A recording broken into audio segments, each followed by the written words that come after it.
안중규TV, SNSTV 구독자 여러분 안녕하세요. 추석 명절의 연휴 잘 보내고 계신지요? 다음은 대한민국을 장악. 지금 대한민국을 망치고 있는 좌파 운동권의 실체를 파헤친 강연인데 내용이 좀 길더라도 잘 들어보시고 많이 퍼낼라 주시기 바랍니다.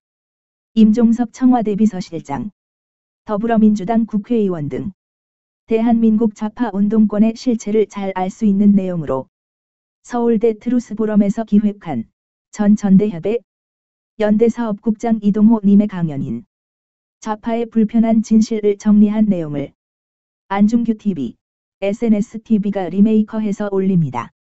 안녕하세요. 반갑습니다. 저는 이동호라고 합니다. 제 오늘 강연의 제목은 좌파의 불편한 진실입니다. 저는 연세대학교 재학 시절 학생운동에 몸을 담았습니다. 당시 연세대학교에 학생운동과 총학생회를 지도하는 비밀 지하 조직이 있었습니다. 저희는 이 조직을 가리켜 시크리트 유니언, 비밀학생회라고 불렀는데요.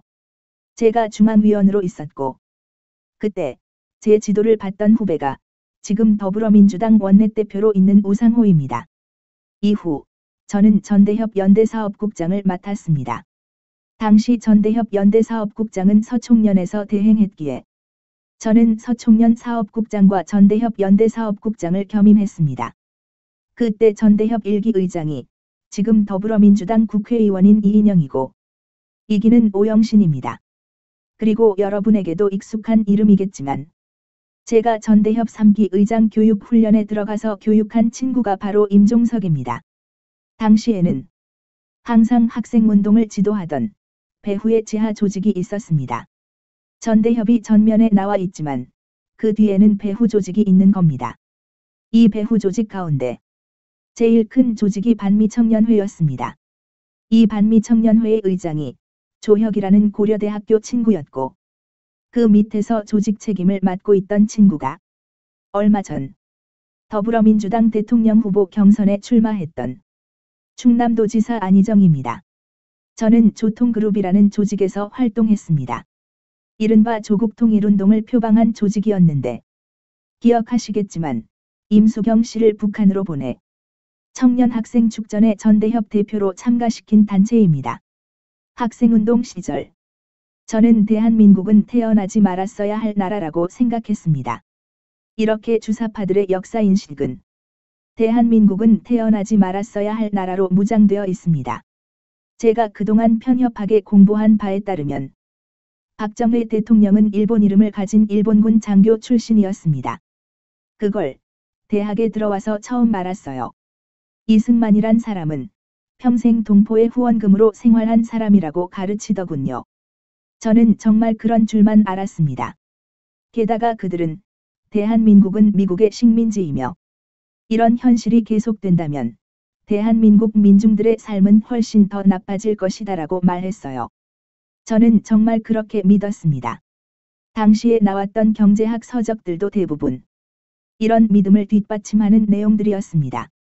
그래서 이 나라는 더 이상 안 된다. 식민지로부터 해방되어야 한다고 생각했고 그 식민지 해방투쟁에 나서야겠다고 생각했습니다. 그랬던 제가 생각이 바뀐 계기가 있었습니다. 진실에 눈을 뜨게 된 것이지요. 나중에 학생운동을 그만두고 사회에 나와 보니 사람들이 너무 안락하게 잘 살고 있는 거예요. 머리가 살짝 띵했던 건 우리나라 사람들은 제국주의 착취 세력인 미국의 수탈 땅에서 굉장히 힘들게 살아야 한다는 제 믿음과 너무나 다른 모습이었기 때문입니다. 사람들이 안락하게 희망을 갖고 살아가는 모습을 보면서 이게 정말 어떻게 된 거지? 우리가 책에서 배운 것은 이게 아닌데 이 사람들은 왜 이 땅에서 희망을 갖고 살지? 라는 생각에 혼란스러웠어요. 그리고 얼마 안 가서 공산당의 종주국인 소련이 무너지면서 소련의 실상이 드러났습니다. 그때까지도 버텼어요. 소련에 뭔가 문제가 있는 거고 북한은 그렇지 않을 거다. 북한에는 주체 사상이 있으니까 그렇게 방어 논리를 만들고 스스로 자위했어요. 하지만 조금 지나니 탈북자들이 북한을 탈출하기 시작하더군요. 임수경 씨도 아마 그런 이야기를 했죠. 북한에서 탈출한 인간들은 아마도 북한에서 큰 죄를 짓고 나온 작자들일 것이다. 죄 짓고 살기 어려우니까 사회주의 조국을 배반하고 나온 놈들이겠지? 제 생각도 마찬가지였어요. 그런데 결국에는 황장엽 씨마저 망명을 신청하더군요. 황장엽 씨는 저희도 잘 알던 인물이었어요. 주체 사상의 기초를 마련한 북한의 최고 이론가였죠. 황장엽 씨의 탈북을 보고서는 이거 어떻게 된 거지? 이건 정말 이상한데라고 생각할 수밖에 없었어요. 황장엽 씨가 하는 이야기들을 쭉 들어보았죠. 그분의 이야기를 듣고 나니 더 이상 도망갈 곳이 없더군요.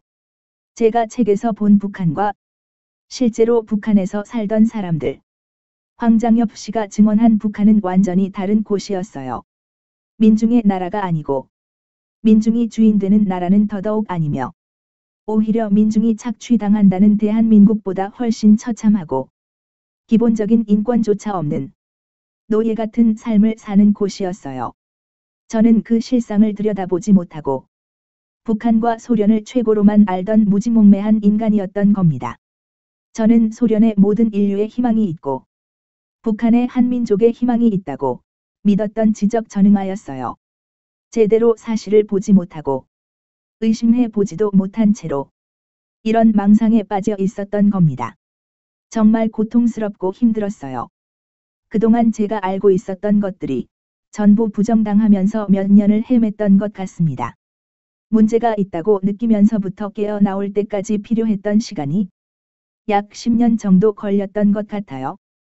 그래서 다시 볼 수밖에 없었죠. 미몽에서 깨어나기 시작했던 것입니다. 한국 현대사도 다시 봐야 했고 철학도 다시 봐야 했습니다. 그때 박정희 대통령을 다시 봤어요.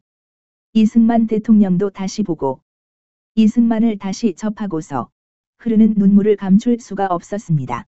이런 척박한 나라에 하늘이 이런 위인을 준비했구나. 이분 덕분에 아무것도 모르는 조선 백성들이 자유민주주의를 받아들이고 실천할 수 있었구나. 그리고 자신의 임무를 마치고 쓸쓸히 하와이에서 고국을 그리워하다가 죽어가는 모습들을 접하면서 한 운명적 인간의 모습들을 보며 정말 가슴이 아팠어요. 그 다음에는 박정희로 갔죠.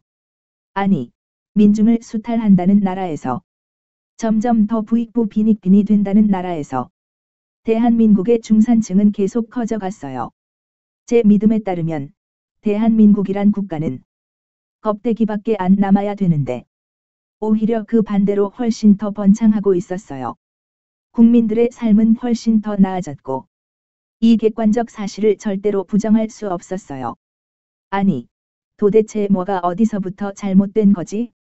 내가 배운 책에 따르면 분명히 이 나라는 망해야 되는데 망하기는커녕 점점 더 약진하고 있었고 그 속에서 국민들은 희망을 가지고 열심히 살아가고 있었어요. 이 나라가 민중을 수탈해야 하는데 국민들의 삶은 날로 풍요로워졌어요. 민중을 수탈하는 나라 많잖아요. 과거 필리핀이나 라틴 아메리카 등등. 하지만 그런 나라 가운데 대한민국처럼 발전한 나라는 단 하나도 없어요. 18세기의 미국과 유럽, 19세기의 일본을 제외하고 산업혁명에 성공한 사례는 대한민국이 유일해요. 물론 대만이 그 전에 있었지만 대만이야 선진 문물을 고스란히 갖고 중국에서 섬으로 쫓겨간 사례인이 별도로 하고 인구가 5천만 가까이 되는 나라에서 이와 같은 산업혁명을 일군 사례가 없더라고요. 또 잘 아시겠지만 중국에서는 등소평이 지도자를 맡으며 흥묘백료라는 말과 함께 대한민국의 발전 방식을 따라하기 시작했어요. 중국만이 아니에요. 베트남 또한 도이모이라는 기체 아래 대한민국의 개발 방식을 따르고 있어요. 말레이시아의 마하티르 또한 박정희식 경제개발 모델을 따르죠.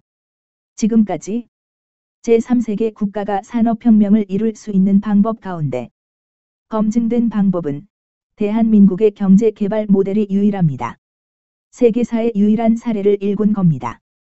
민중의 수탈자로 알고 있었던 박정희 대통령이 수탈자이기는커녕 5,000년간 그 지독한 가난에 허덕이던 나라를 완전히 새로운 나라로 만들었더라고요.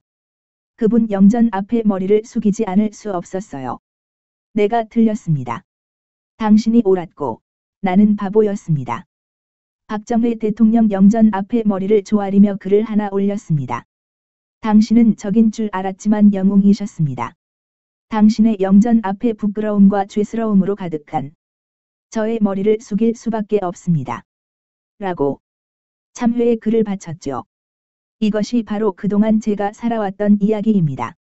최근 이야기를 잠깐 해볼게요. 촛불 시위의 실체와 배후에 대해서 말씀드릴게요. 제가 얼굴을 아는 많은 친구들이 이번에 촛불 시위에서 광화문 광장을 장악하고 난리가 났더군요. 여러분, 이거는요. 체제 전복 활동입니다. 전복 활동이란 그 체제 안에서 전쟁을 거치지 않고 체제를 바꾸는 활동을 말합니다. 전복 활동은 주로 3가지 과정으로 진행됩니다. 우선 핵심 세력을 만듭니다. 그리고 이 핵심 세력들이 지지 세력을 사회 각 분야로 확산시킵니다. 마지막으로 일상적 투쟁을 조직합니다. 이 3단계가 체제 전복을 위한 핵심 전략입니다. 우리가 갖고 있는 자유민주주의 체제는 내부의 전복주의자들로부터 대단히 허약한 체제입니다. 모두에게 자유를 허용하기 때문입니다. 자유민주주의 체제의 구성원들에게는 이러한 자유가 최고의 가치이자 목적입니다. 그들은 자유를 충분히 누리면서 자신의 삶, 가족을 위한 삶, 개인으로서의 삶을 살아갑니다. 또한 국가가 부과하는 의무도 충실히 수행하죠. 그러나 전복주의 세력은 체제를 전복하는 용도로 그들이 가진 자유를 활용합니다. 자유민주주의 체제가 굉장히 취약해질 수밖에 없는 이유입니다. 독일은 바이마르 공화국 헌법이 무제한적인 자유민주주의 체제를 표방했다가 사상의 자유를 악용한 히틀러에게 전복된 뼈아픈 경험을 갖고 있습니다. 그래서 지금 독일 헌법은 전복 활동을 방지하려는 명확한 규정들을 담고 있습니다. 이를 방어적 민주주의라 하죠. 독일에서는 체제 전복을 시도했던 경력이 있는 사람들을 절대로 공직에 취임시키지 않습니다. 독일에서는 공산당을 해산시킨 다음 여기에 연루되었던 5만 명을 낱낱이 수사했습니다. 대한민국은 지난번에 통합진보당을 해산시켜 놓고 이와 관련된 사람들을 단 한 명도 수사하지 않았어요. 아로는 그 전에 일이 발각된 사건일 뿐입니다. 우리의 자유민주체제가 이 정도로 허약합니다. 촛불 세력들은 광장에 사람들 모아놓고 난리였습니다. 국민주권을 부르짖으며 우리가 국민이다라고 외쳤었죠. 이거 모두 틀린 이야기였습니다. 프랑스 혁명에는 이렇게 나와 있습니다. 모든 권력은 국민에게 있다. 권력은 국민에게서 나온다. 그리고 그 국민주권은 대표자와 투표로만 행사된다. 딱 이렇게만 규정해요. 생각해 보세요. 과거 군주제에서는 주권을 단 한 명, 왕이 행사했습니다. 이후 왕이 없어지고 평등한 개인들의 사회가 되었습니다. 그러나 평등한 개인들이 모두 자신의 목소리만 높인다면 어떻게 되겠습니까? 만인에 대한 투쟁 상태가 됩니다. 그렇다면 개인의 자유와 권리를 지키면서 이러한 자연의 투쟁 상태로 가지 않을 방법은 무엇일까요? 다원주의, 복수정당제, 대의민주주의를 제도적으로 보장하는 겁니다. 즉, 대표를 뽑아서 주권을 행사하게 하고 중요한 1만 국민 투표를 통해서 자신의 의사를 표시하게 하는 것이죠. 그렇지 않으면 국가는 혼란 상태로 빠져듭니다. 매일 투쟁이 끊이지 않으니까요. 매일 광장에 모여 우리 뜻이니까 내려오라고 외치면 무정부 상태가 되는 것입니다. 이게 바로 그들이 말하는 국민주권의 실체예요. 광화문에 모아 놓은 친구들은 국민주권을 왜곡했던 것이죠. 자기들이 모아온 사람들, 자신들의 요구가 주권자의 요구이니 들으라고 요구하는 겁니다. 국민주권의 원리에 따라 선거를 통해 당선된 대통령인데 절차에 따르지 않고 물러나라고 이야기했습니다. 그들은 그 대통령을 찍지도 않았던 사람들이거든요. 이게 지금 대한민국에 닥친 현실입니다. 이러한 움직임은 어디에서 비롯되었을까요? 이 운동을 주도하는 핵심 세력은 80에서 90년대에 훈련된 사람들입니다. 바로 과거의 제 동료들입니다. 그들은 오늘 제가 말씀드린 것처럼 전략과 전술로 무장한 채 동조 세력들을 규합했습니다. 전교조 핵심 멤버들은 저희가 많이 키워서 보냈습니다.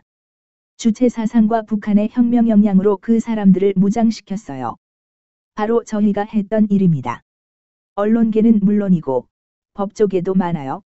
문화계에도 엄청나게 많습니다.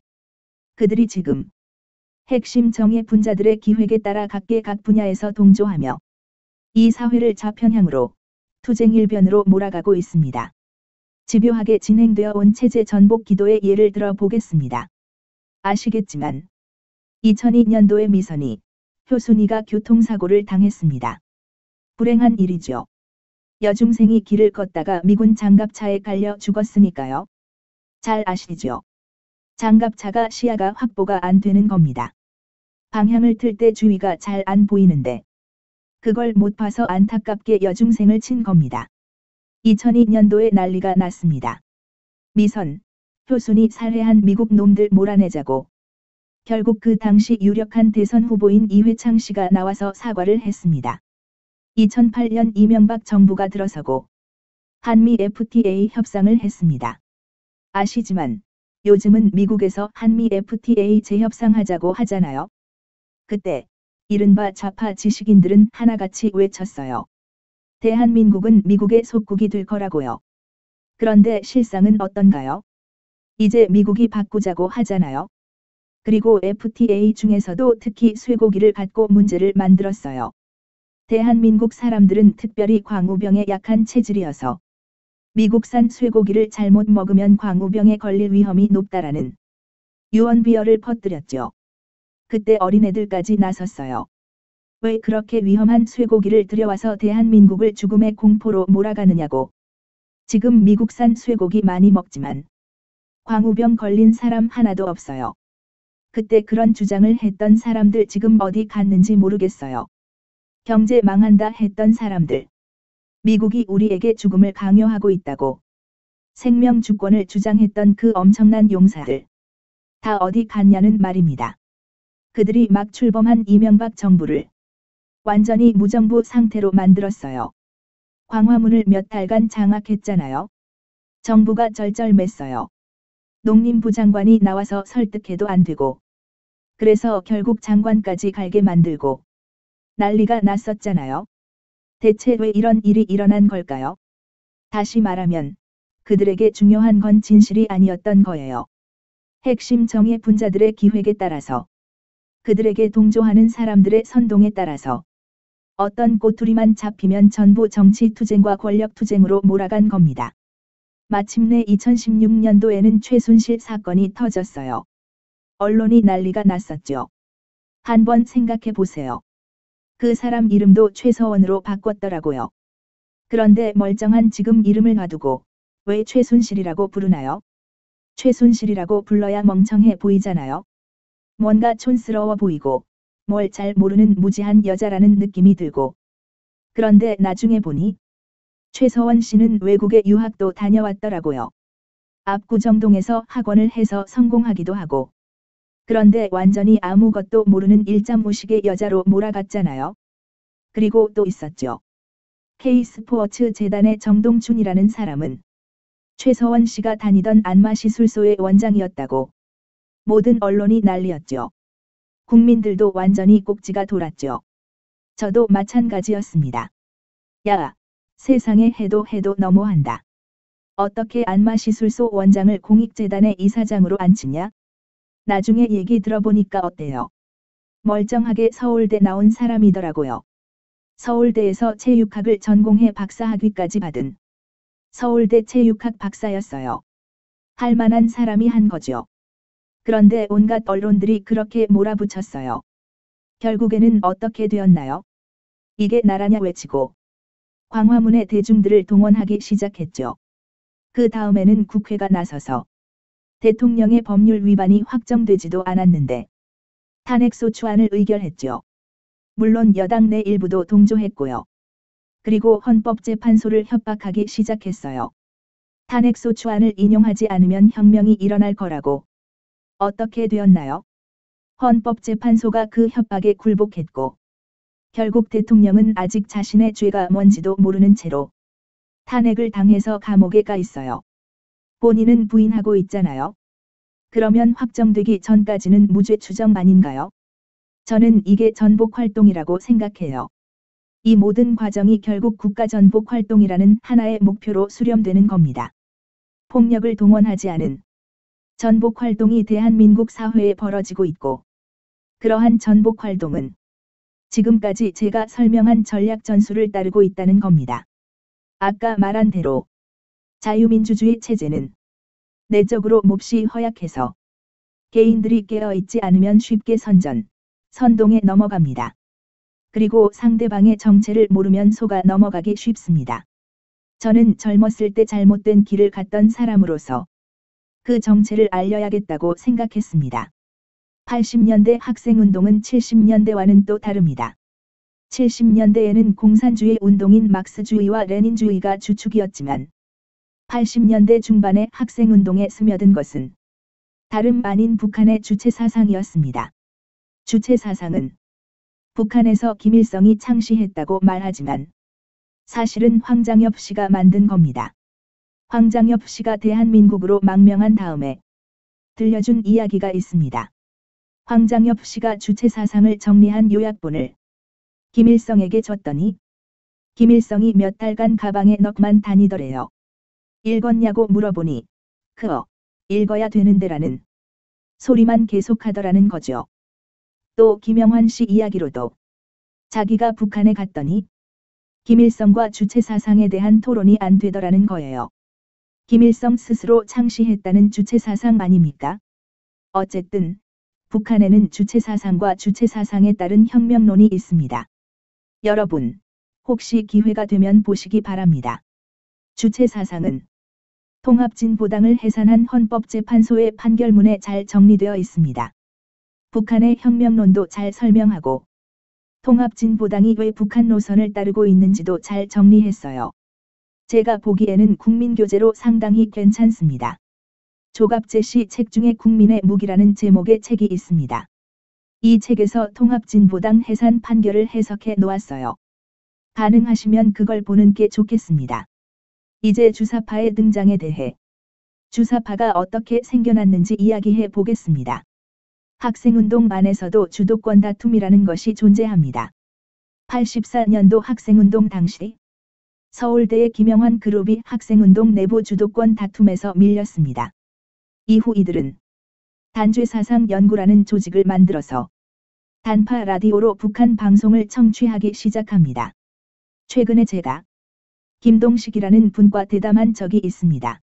김동식은 2번에 걸쳐 난파되었다가 2차 난파에서 체포된 북한의 간첩으로 그 후에 전향했죠.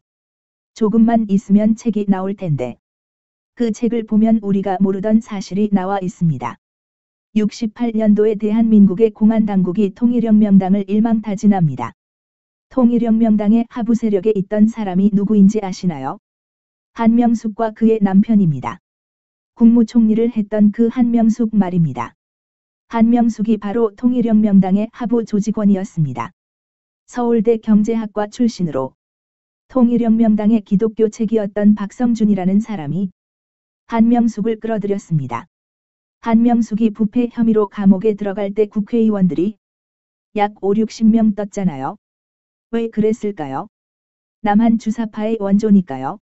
울고불고 난리가 났죠. 우리는 이제까지 한명숙의 통일혁명당이 와해된 것으로 알고 있었습니다. 하지만 김동식의 증언에 따르면 그렇지가 않습니다. 김동식이 북한에서 지하당 역사를 공부하며 알게 된 내용이라는데 통일혁명당이 과거에 한 번 와해되었지만 지금은 유정화라는 여자 간첩에 의해 재건되었다는 겁니다. 원래 유정화는 남한에서 살던 여자인데 월북해서 치아를 다 뽑았대요. 혹시 대한민국에서 자기를 알아보는 사람이 있을까봐 치아를 뽑았던 거죠. 치아를 뽑으면 얼굴의 형태가 바뀌잖아요. 뽑은 치아를 의치로 집어넣고 공작선을 타고 내려와서 조직을 재건하고 갔다는 겁니다. 의문이 어느 정도는 풀립니다. 주사파와 주체사상이 대한민국에 급속도로 퍼지는 과정을 보면 김영환 혼자의 힘이 아닙니다. 학생운동이 논리싸움에 진다고 바로 승복하지는 않거든요. 논리 싸움에서 지면 또 반박하고, 또 반박하고. 운동권에서는 이런 과정을 사투, 즉, 사상투쟁이라고 불렀어요. 아시겠지만, 84년도, 85년도에 일제히 학교가 정리됩니다. 연세대학교에서는 노동 현장에 나갔던 친구가 늙은 공산주의자와 만나 주체 사상을 학습해서 학교로 가지고 들어옵니다. 주체 사상이 일상화되는 과정에는 통일혁명당 잔당들의 활동이 있었다고 봐야 합니다. 아무튼 김영환의 세력들이 단파 라디오를 가지고 북한의 방송을 듣기 시작했습니다. 북한은 대한민국을 적화시키고 그들의 사상을 침투시키기 위해 굉장히 노력을 많이 했어요. 우리나라 전체의 통전부원만 약 2,000명 가까이 된다고 알고 있어요. 그 과정에서 김영환 그룹들이 북한의 주체 사상과 혁명론, 민족해방론을 퍼뜨린 거죠. 원래 공식적인 명칭은 인민민주주의 혁명론인데 인민하면 6.25 전쟁의 아픈 기억이 있어서 우리 국민들이 아주 싫어합니다. 이번에 보니 촛불은 인민, 태극기는 국민이라는 구호가 등장했던데 아주 잘 만든 구호예요.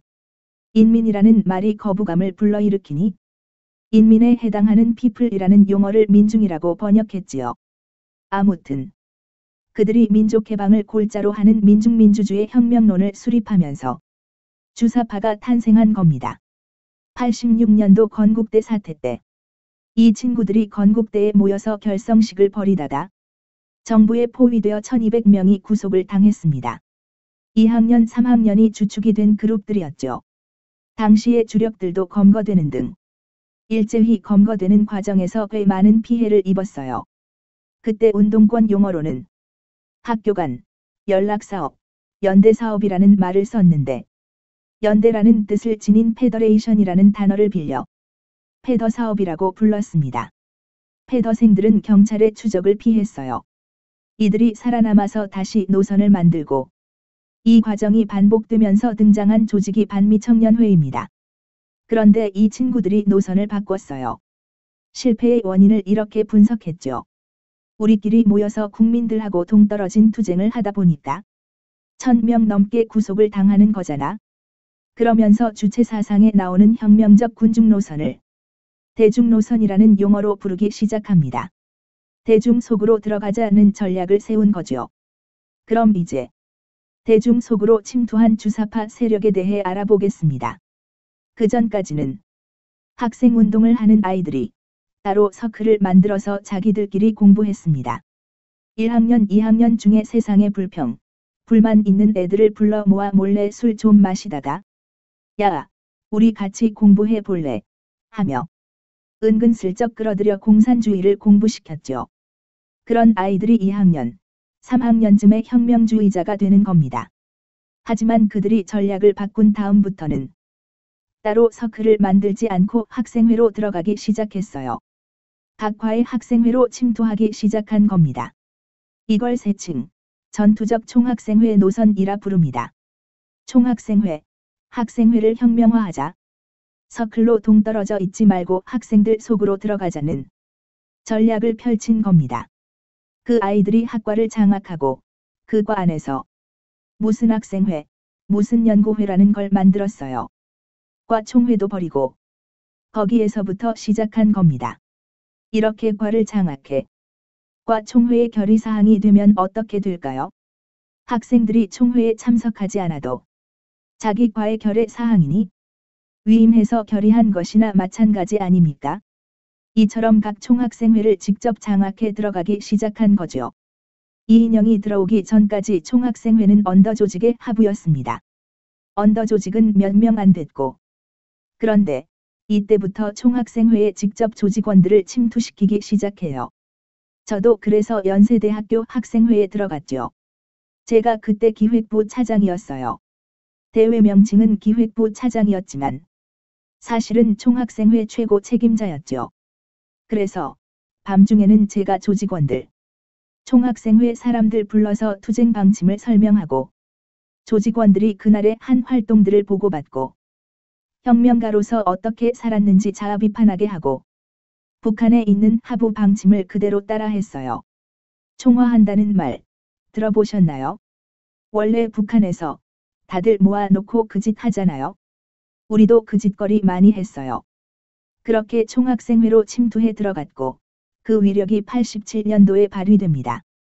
당시의 총학생회 연합 조직으로 만든 단체가 전국대학생대표자협의회, 즉 전대협이죠. 지금 청와대를 장악한 전대협 말입니다. 고려대 이인영이 의장을 맡았고 이들이 주축이 되어 시위를 벌였습니다. 그 전까지 운동권 서클 중심으로 시위할 때는 보통 한 학교당 100명에서 200명 정도 교문 앞에서 잠깐 모여서 하고 없어지는 수준이었죠. 하지만 총학과 각 단과대 차원에서 결의를 하고 제대로 준비를 하고 나오니까 집회에 참가하는 인원이 수천 명으로 늘어났어요. 87년 6월 투쟁의 위력이 여기에서 나온 겁니다. 대중 노선의 위력이었죠. 게다가 그들은 대중을 속일 줄 알아요. 호헌철폐 독재타도라는 말 들어보셨죠? 50 당시에는 통일최고국민회의라는 기구에서 간접선거를 통해 대통령을 뽑았어요. 물론 국민들은 직접 뽑고 싶었죠. 그런데 전두환 대통령이 개헌 논의를 하다가 4월 13일에 헌법을 개정하지 않겠다고 발표했습니다. 이것이 계기가 되어 호헌철폐, 독재타도하자라는 구호를 만들어낸 겁니다. 대중적인 반향을 불러일으켰죠. 학생들은 말할 것도 없고요. 이런 식이었죠. 야, 우리가 민주주의 하자는데 무슨 문제냐? 물론 거기에 우리가 말해왔던 요구가 살짝 들어갑니다. 예컨대 군부독재 지원하는 미국 놈들 몰아내자 등이죠. 이런 것들이 바로 우리들이 만들어낸 전략적 구호들입니다. 87년 시위에는 넥타이 부대도 대거 등장했죠. 결국에는 직선제를 쟁취해냈습니다. 당시에 성장한 사람들이 오늘날 지금 전대협 지도부들이고 지금 청와대와 더불어민주당에 많이 가 있습니다. 그들은 혁명적 군중 노선을 알고 있어서 대중들을 동원할 줄 알아요. 주사파 운동의 지하 조직에는 세 가지 조직이 있습니다. 안희정이 있던 반미청년회와 제가 있던 조통그룹, 그 다음에 지난번 더불어민주당 비례대표 국회의원을 했던 서울대 김기식이라는 친구가 주도했던 서울대 관악 자주파입니다. 자주파에 얹혀있는 친구들이 누구인지 알려드릴까요? 자주파들이 바로 참여연대라는 단체를 만들었습니다. 그들이 이제는 과거와 같은 제야운동 방식보다 시민운동 방식으로 가야 한다고 주장해서 참여연대를 만든 겁니다. 참여연대에 얹힌 사람이 또 있죠. 여러분이 잘 아시는 박원순 씨. 참여연대는 사실상 박원순과 김기식 지도부가 이끈 단체입니다. 이 세 가지 파벌이 서로 경쟁하고 협력하면서 80년대 후반에 학생운동을 이끌었죠. 주사파 학생들은 북한의 주체 사상을 수용했습니다. 위수김동, 친지김동이라는 말 들어보셨나요? 위수김동은 위대한 수령 김일성 동지를 줄여 말하는 겁니다. 친지김동이란 친애하는 지도자 김정일 동지를 뜻합니다. 우리끼리만 알고 다른 사람은 잘 모르게 이런 식으로 줄여 말한 겁니다. 1학년, 2학년처럼 아직 사상 모장이 덜 된 아이들이 위대한 수령 김일성 동지라는 말을 들으면 다들 도망갈 테니까 이런 약어들로 부른 거예요. 한마디로 주체 사상을 수행했어요. 그리고 위대한 수령님의 혁명적 전사로서 얼마나 나의 삶을 혁명에 바쳐 살고 있는지 자아 비판하는 시간도 가졌죠. 여기에 더해 북한의 민족해방 민주혁명의 명령을 수행했습니다. 북한에서 하는 방송이 있었어요. 한국민주민족전선, 이른바 구국의 소리 방송이라고도 불렸는데 그 방송을 청취했습니다. 연세대학교 안에는 5개 청취팀이 있었어요. 주로 여학생들이 많이 했는데 당시는 인터넷이 없던 시기여서 전부 손으로 타이핑을 했어요. 87년도, 88년도, 89년도 한민전 방송과 전대협의 투쟁 노선을 비교해 보면 용어가 약간 다를 뿐 똑같습니다. 한민전이 지시하는 바를 충실히 수행했으니까요. 올림픽이 개최된 88년도에 한민전은 남북한 공동올림픽을 개최투쟁으로 집결하라고 지령을 내렸습니다. 88년도 사료를 보세요. 신문기사 3긴을 찾아보면 당시 학생운동 구호가 공동올림픽 개최 투쟁이었다는 사실을 알 수 있습니다. 1월 1일자 한민전 방송에서 나온 이야기예요. 한민전은 북한의 대남 지도부이자 대남혁명 공작기구입니다. 우리는 그들이 방송에서 지시하는 것들을 그대로 수행했습니다. 몇 개 더 있는데 하나만 말씀드리죠. 이른바 대한항공인 칼기 폭파 사건의 진실인데 한민전이 방송을 통해 몇 차례에 걸쳐 지시한 사항입니다. 우리가 그때 북한 바로 알기라는 구호를 내세워 이 내용을 각 대학 대자보에 일제히 뿌렸어요. 노무현 대통령 때였나요? MBC에서 칼기 폭파 사건의 진실이라는 프로그램 내보냈던 것 기억나세요? 우리가 한민전 방송을 따라 퍼뜨렸던 이야기를 그대로 MBC가 방송한 거예요. 나중에 김현희 씨 이야기를 들어보니 집까지 찾아와서 협박하고 난리도 아니었다고 하더군요. 그리고 그때 북한 바로 알기라면서 일본을 통해 북한의 원전들이 쏟아져 들어왔어요. 그때 북한 역사 교과서들이 전부 한국에 들어왔습니다. 주사파와 관련된 역사 단체들은 대부분 86년, 87년, 88년에 조직되었어요.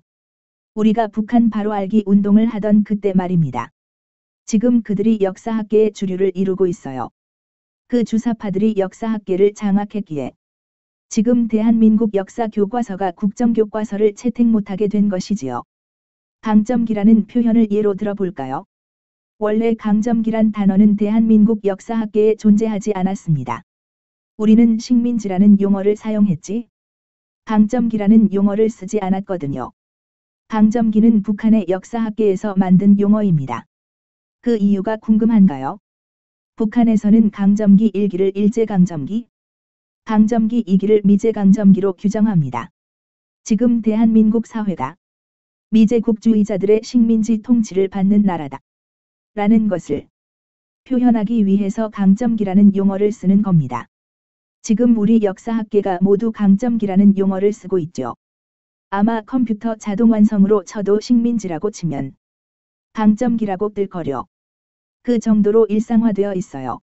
이게 바로 당시에 북한 바로 알기 운동이란 명분으로 우리가 시도했던 것입니다. 이제는 사회 곳곳에 뿌리를 내린 주사파 조직에 대해 알아보겠습니다. 김영환이 북한의 윤택님과 접촉해서 북한에 들어갔다가 김일성을 만나고 지령을 받아오죠. 그 당시 만든 조직이 민중민주혁명당입니다. 통합진보당의 이석기 그룹은 민중민주혁명당의 남부위원회였습니다. 공산당의 조직은 4단계로 나뉩니다. 맨 윗 대가리를 가리켜 의호라고 부릅니다. 영어로는 벤가어드, 선봉, 오어거너제이션, 약자로 비오라 부르는데요. 저와 같은 주사파들의 공통된 특징들이 영어를 잘 못한다는 겁니다. 대학 시절에 미국에 대한 불타는 적개심을 가지고 있다 보니 영어 공부를 안 했어요. 그래서 저처럼 영어를 못하면 주사파일 확률이 굉장히 높은 거예요. 대학에 들어갈 때는 영어를 꽤 잘 했는데 나중에 대학교 졸업하고 영어를 배우려니 몹시 어렵더라고요. 어쨌건 의호라고 해서 아주 소수만으로 구성되는 정의 조직이 가장 윗단에 버티고 있습니다. 러시아 혁명 당시에도 최정점에 있는 조직의 구성원은 많지 않았어요. 기껏해야 10명, 20명 정도입니다. 그 밑에는 이석기가 속해 있는 아로, 즉 레볼루션 오어거너제이션과 같은 조직이 있습니다. 혁명적 조직이라는 말인데 대외적으로는 동창회라는 이름을 붙이기도 합니다. 제가 총학생회의 배후에 비밀 학생회가 있다고 했잖아요. 그걸 RMO, 즉 레볼루션 매스 오어거너제이션라 부르는데 대중조직을 혁명화하는 조직입니다. 말하자면 아로의 전 단계죠. 비밀 학생회, 노동조합 내에 있는 언더 조직. 이런 것들이 바로 RMO입니다. 그 다음으로는 대중조직이 있습니다. 총학생회, 노조 등 이런 조직들을 MO, 즉 매스 오어거너제이션라 부릅니다. 이렇게 총 4단계로 나뉘는데요. 이석기 때 들통난 게 아로죠. 보통 비오 산하에는 아로가 여러 개 있습니다. 그리고 아로 산하에는 여러 개 RMO들이 있죠. 사실은 그 중 하나가 드러난 것에 불과합니다. 결국엔 몇 개가 더 있다고 봐야 합니다. 이들이 주로 하는 일이 복선 코치입니다. 복선 코치가 뭐냐면 공산당들이 조직을 만들 때 한 조직에 모든 걸 걸어놓으면 들통나는 경우 조직이 와해되잖아요. 그래서 다시 수습할 수 있도록 예비선을 만들어 놓는 겁니다. 그걸 복선 코치라 부르며 조직 상부에서만 알 뿐 서로를 전혀 모르게 조직합니다. 그게 바로 아로이고 이석기 조직이 바로 이 아로였습니다. 여기에서 김영환은 나중에 전향을 하죠. 북한을 갔다 와 보니 문제가 많다고 느낀 것 같아요. 김영환은 주로 전북위원회를 통해 활동하고 있었는데 전북위원회 전체가 집단적으로 전향을 하게 되죠. 김영환은 전향 후에 시대정신의 편집위원으로 활동하고 있어요. 저는 그의 시대정신 그룹에 속해 있지는 않습니다. 저는 김영환의 조직에 들어가 본 적은 없어요. 저는 조통그룹 출신이었습니다. 가끔 제가 몸담은 단체를 시대정신으로 오해하는 분들이 있는데 저는 전향 이후 뉴라이트 전국연합에서 활동했고 혼자 움직였지 남 밑으로 들어가지 않았습니다. 예전에 조직에 들어가서 죽다 살아나다 보니 조직에 또 들어갈 엄두가 나지 않더군요. 이제는 혼자서 내 팔 내가 휘두르고 살아야 하죠. 그런데 김영환 쪽 그룹은 아직도 자기들끼리 모여서 나름 강령도 만들며 애국 활동을 조직적으로 하려는 모양이에요. 이번에 청와대 선임행정관으로 법정에서 증언했던 허현준 씨도 전북위원회 출신이죠. 그리고 시대정신에 있었던 최땡땡도 전북위원회 출신들입니다. 이처럼 전북위원회, 영남위원회, 서울 남부위원회와 같은 아로들이 있었죠. 모두 학생운동의 핵심 조직이었습니다.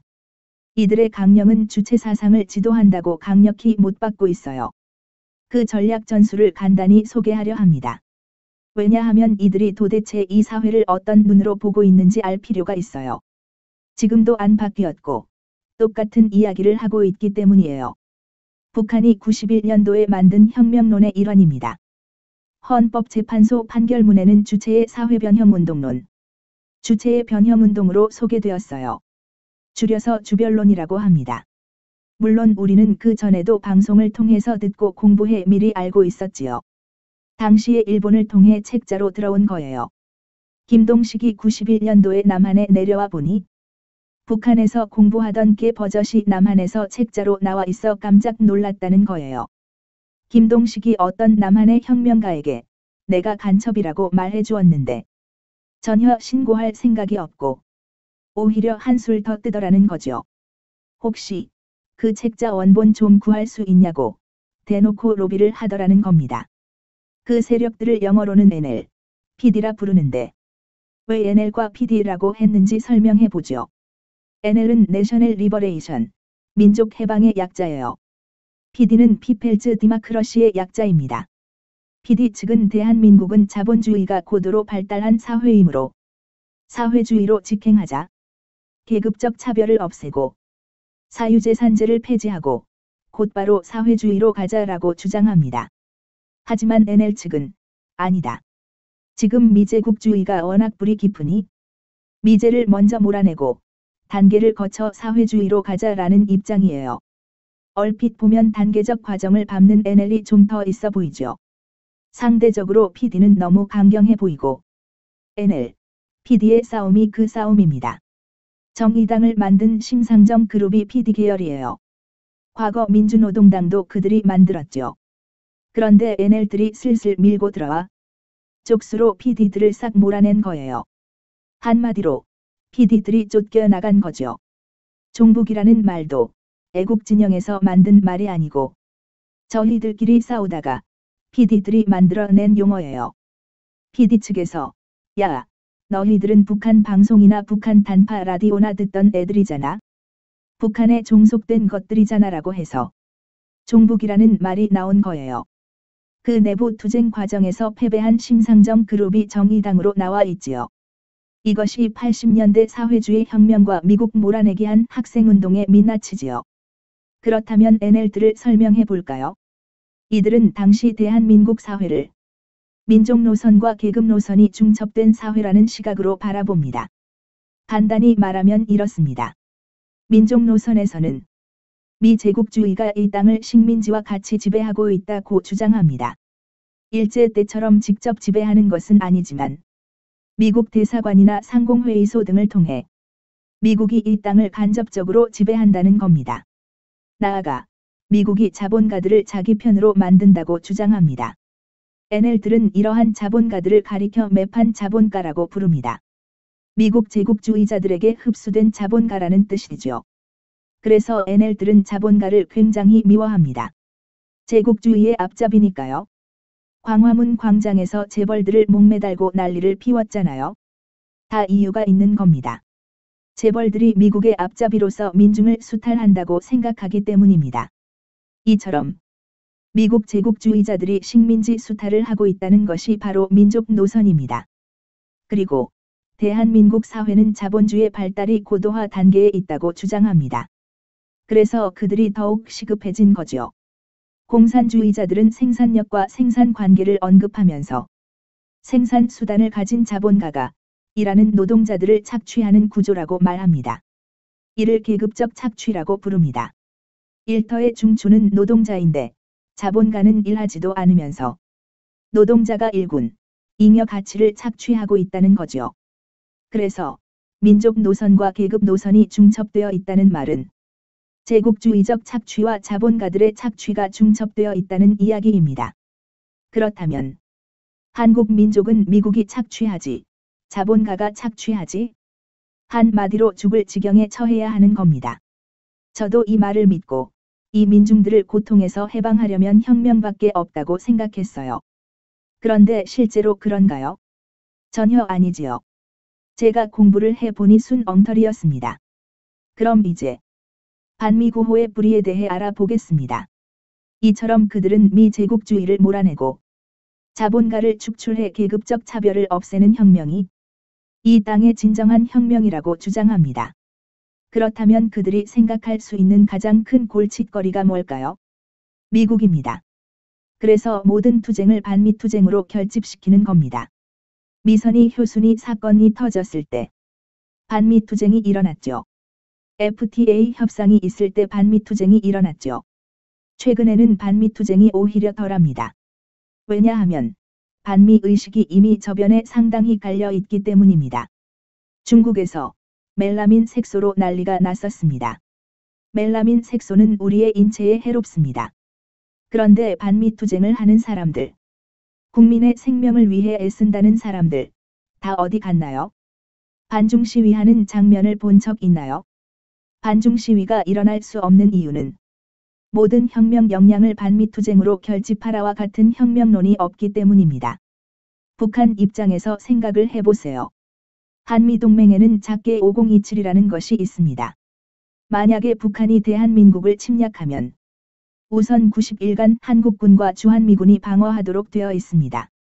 전략 자산의 규모를 보면 주한미군의 자산이 1500조가량입니다. 안타깝게도 한국군의 자산은 1000조밖에 되지 않습니다. 이렇게 90일을 버틸 때까지 미국 본토에서는 증원군을 보내야 합니다. 전함 200척, 10개 항모 군단, 항공기 2000대, 육군 약 69만 명이 들어와서 한국군과 함께 북한으로 진격해야 하는 겁니다. 북한이 괴멸되는 마지막 순간까지 말입니다. 여러분 스스로를 김정일, 김정은이라고 상상해 보십시오. 어떻게 하겠습니까? 전쟁을 벌이면 세계 최강국인 미국과 붙어야 합니다. 당연히 한국과 미국을 떼어 놓아야 하겠죠. 모든 투쟁을 반미 투쟁으로 결집시키는 데는 다 이유가 있습니다. 아무런 이유 없이 그런 짓을 하겠습니까? 어쨌건 그들의 공작은 상당 부분 성공했습니다. 지금 우리 사회에 반미 의식이 아주 깊이 퍼져 있지 않습니까? 누군지 아시겠지만 어떤 분은 미국에 할 말은 하겠다고 말하고 있어요. 뭔가 강한 상대를 들이받는 것 같아 멋있어 보이고 폼나잖아요. 이것이 바로 혁명 전략의 일환입니다. 이러한 혁명 전략을 실천하기 위한 3대 투쟁이 있습니다. 민주화 운동을 빙자한 체제 전복 운동이지요. 반미자주화 투쟁, 반파쇼 민주화 투쟁, 조국 통일 촉진 투쟁이 그 세 가지 투쟁입니다. 반미자주화의 자주, 반파쇼 민주화의 민주, 조국 통일 촉진 투쟁의 통일을 따서 자주, 민주, 통일이란 구호를 만들었습니다. 줄여서 자민통이라고도 말하죠. 자주, 민주, 통일. 여러분 많이 들어보셨죠? 더불어민주당 국회의원들 중에 이 세 가지 용어를 입에 달고 사는 사람들이 많습니다. 북한의 혁명론에 나오는 이 세 가지 용어는 북한이 만들어내기 전까지 대한민국에 없던 개념입니다. 제가 이 이야기를 계속하고 다니는데 그 친구들, 저에게 한 번도 항의한 적이 없어요. 서로 다 알기 때문이죠. 제가 국회에 가서도 증언을 했어요. 80년대 학생운동은 절대로 민주화 운동이 아닙니다.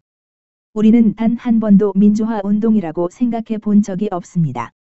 우리가 한 것은 민주화 운동이 아닌 인민민주주의 혁명운동, 자유민주주의 체제 전복 활동이었습니다. 그 말을 듣던 더불어민주당 국회의원들인 알만한 친구들은 다 자리에서 일어나 밖으로 나가버리더라고요. 제 말이 사실이고 팩트이니까요. 3대 투쟁 가운데 반미자주화 투쟁은 모든 투쟁을 반미 투쟁으로 결집시킵니다. 다음으로 반파쇼 민주화 투쟁에는 이런 말이 있습니다. 공안기관 무력화, 파쇼 통합 통치기구 무력화 전략 등 이 말들의 뜻을 아시나요? 국가정보원, 경찰, 공안경찰로 대표되는 공안기관을 무력화시키라는 겁니다. 제가 알기로는 노무현 대통령 때 공안경찰의 절반 이상이 퇴출당해 거의 무력화된 상황입니다. 3월 10일에 등장한 이른바 촛불선언을 보니 국정원의 모든 기능, 즉 수사 기능을 없애겠다고 하더군요. 국정원 수사는 공산주의와 싸우는 수사입니다. 국정원 해체운동은 곧 포갑통치기구 해체투쟁인 것이죠. 그리고 국가보안법 철폐 공작을 펼칩니다. 마지막으로 조국 통일 촉진 투쟁이 있죠. 북한 바로 알기 운동입니다. 북한과 전쟁을 겪은 우리에게는 북한에 대한 거부감이 있습니다. 그래서 북한과 남한은 하나다라는 연북의식을 고취시키는 것이죠. 신은미라는 여자가 한국에서 떠들고 다니죠. 알고 보니 북한 사람들 잘 살고 있고 북한도 할 거 다 해주고 이런 말 떠들고 다니잖아요. 이것이 바로 북한과 우리는 한민족이다라는 연북의식 고취투쟁입니다. 하지만 북한과 대한민국이 한민족이라는 말이 맞는 이야기일까요? 체제가 다르면 전혀 다른 민족입니다. 북한은 수령 중심 체제이고 우리는 자유민주주의 체제입니다. 체제를 무시하면 통일은 헛된 꿈일 뿐이에요. 예멘에서 이를 시도했다가 결국 내전이 일어나서 한 체제로 통일되었잖아요. 그런데도 이런 거짓된 의식을 주입시키려 하는 거예요. 그럼 이제는 연방제 논의 이면의 무서운 음모에 알아보겠습니다. 연방제요. 북한의 고려 연방제를 얼핏 들으면 합법적인 절차를 통해 들어선 대한민국 정부와 연방제를 하자는 말로 듣기 쉬운데 절대 아닙니다. 북한에서 정식으로 기획한 것이 있어요. 남조선 혁명을 통해 들어선 남한의 친북정부와 연방을 하겠다는 겁니다. 그것을 민족자주정부라고 이야기해요. 선거를 통해 선출된 정부를 말하는 게 아니에요. 물론 선거를 통한 정부가 나올 수도 있죠. 통합진보당 세력이 선거를 통해 합법적으로 정권을 잡으면 아마 북한과 연방을 하려 들겠죠. 이러한 것들이 바로 평양에서 획책하고 있는 전략 전술론들입니다. 이런 혁명론과 의식이 우리 사회의 구석구석에 퍼져 있습니다.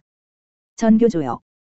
전교조의 실체는 알고 보면 사회 곳곳으로 김일성의 혁명 전사를 내려보낸 것입니다.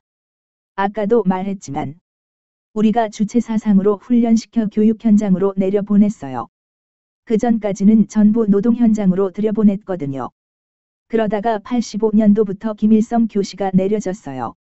야, 머리 좋은 애들 전부 노동 현장으로 보내지 말고 사회 구석구석으로 보내라. 그래서 저희가 88년도부터 전대협 산하의 비밀투신위원회라는 조직을 만들었습니다. 투신이란 뛰어내린다는 말이 아니라 학생운동을 하다가 다른 곳으로 간다는 말입니다. 자신의 생활 근거를 바꾼다는 뜻이죠. 우리가 이 조직을 비밀리에 만들어 교대 출신, 사대 출신들을 따로 공부시켰어요. 이렇게 양성된 전사들이 바로 전교조 이기들이에요. 전교조의 통일위원회 자료를 본 적이 있나요? 북한의 교과서를 그대로 베낀 거예요. 지금 모든 역사 교과서의 내용이 투쟁, 투쟁, 투쟁 일변도예요. 투쟁이라는 말이 끊임없이 나오잖아요. 왜 그런 줄 아세요? 바로 계급투쟁 사상 때문입니다. 인류 역사는 민중의 투쟁을 통해서 발전한다는 계급투쟁 사상이 도사리고 있는 겁니다. 계급투쟁 사상은 투쟁을 강조할 수밖에 없어요. 식민지 민중들의 투쟁, 동학농민전쟁, 민주주의를 향한 투쟁. 물론 자유민주주의가 아닌 인민민주주의를 향한 투쟁이죠. 우리의 자녀들이 배우는 역사 교과서가 그렇게 되어 있어요. 많은 친구들을 사회 곳곳으로 보냈습니다. 공부 잘하는 친구들을 선발해 고시 공부시켜 판검사로 만들었어요. 서울대 출신들도 많으니 공직에도 들어가고 언론에도 진출하고 우리들이 훈련시켜 보낸 거예요. 지금 50대와 40대 후반이 된 그들이 주류가 되어 일제히 대한민국 사회를 왼쪽으로 몰아가고 있습니다. 이런 대한민국의 바탕을 알고 이제부터는 탄핵의 배후와 실체에 대해 알아보겠습니다. 이번 탄핵 사태도 마찬가지입니다. 탄핵의 배후에는 북한의 대남 적화 전략으로 무장한 핵심 세력들이 있습니다. 하루아침에 벌어진 일이 아닙니다. 수십 년간 끊임없이 조직적이고 계획적으로 집요하게 진행된 일입니다. 그러나 그 배후의 실체는 아직 하나도 드러난 것이 없습니다. 앞에 나선 애들이요. 그 친구들도 배후가 아닙니다. 이석기라는 친구, 노무현 정부 시절 문재인 씨가 민정수석할 때 단독으로 사면되고 단독으로 복권되었어요. 이석기 한 명만 사면 복권시킨다는 건 쉬운 일이 아닙니다. 대통령령으로 하는 일이기 때문입니다. 그런데 딱 한 명, 이석기만 사면 복권되었고 이석기는 이듬해에 통합진보당 비례대표 2번으로 나갔습니다. 평양과 모종의 커넥션이 있다고 합리적으로 의심할 수 있어요. 저는 현재의 대한민국의 위기가 수십 년간 스멀스멀 뿌리를 내린 그들의 적화 공작에서 비롯되었다고 생각합니다. 우리는 그 음모의 실체를 알아야 합니다. 조갑재 씨가 쓴 통진당 해산 해설집 국민의 무기와 같은 자료들을 참고하시면 좋겠습니다. 이상은 대한민국 좌파 운동권의 실체에 대해 전 전대협 연대 사업국장 이동호 님의 강연인 좌파의 불편한 진실을 정리한 내용을 안중규 TV, SNS TV가 리메이커해서 올렸습니다. 이 내용을 여러 지인들과 친지들에게 퍼내려 주시기 바랍니다. 안중규 TV, SNS TV의 구독과 좋아요를 눌러 주시는 것이 지금으로서는 애국하는 방법이기도 합니다.